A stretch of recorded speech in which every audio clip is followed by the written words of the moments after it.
धूप के ऐसन कहाँ से चुरैली देख के अपन यादा पागल बनैली।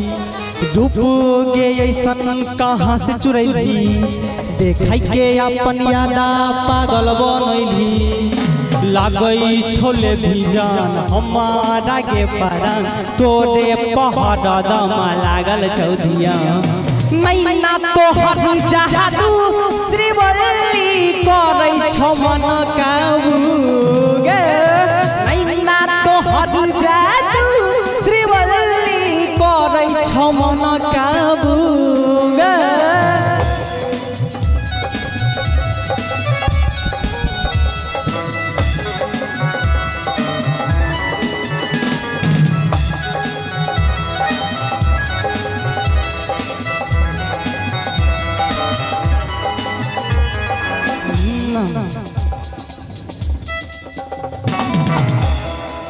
कते तरपई भी तू हमारा गे रानी बस गेल ही दिल में तू बन के कहानी।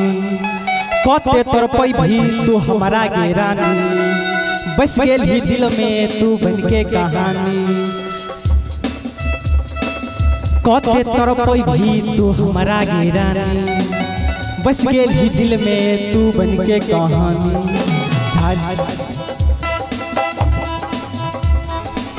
कते तरपई भी तू हमारा गे रानी बस गेल ही दिल में तू बन के कहानी। बाजे छौ जब पाँव के पायल दिल के हमारा करे छौ घायल धीरज पी सावा के जान छही तू नैना तोहर जादू श्रीवल्ली करै छौ मन काबू गे नैना तोहर जादू श्रीवल्ली करै छौ मन काबू गे।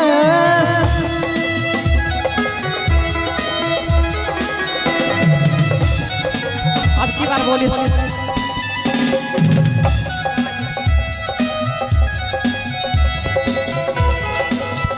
जहाँ श्रीवल्ली करै छौ मन काबू गे नैना तोहर जादू श्रीवल्ली करै छौ मन काबू गे।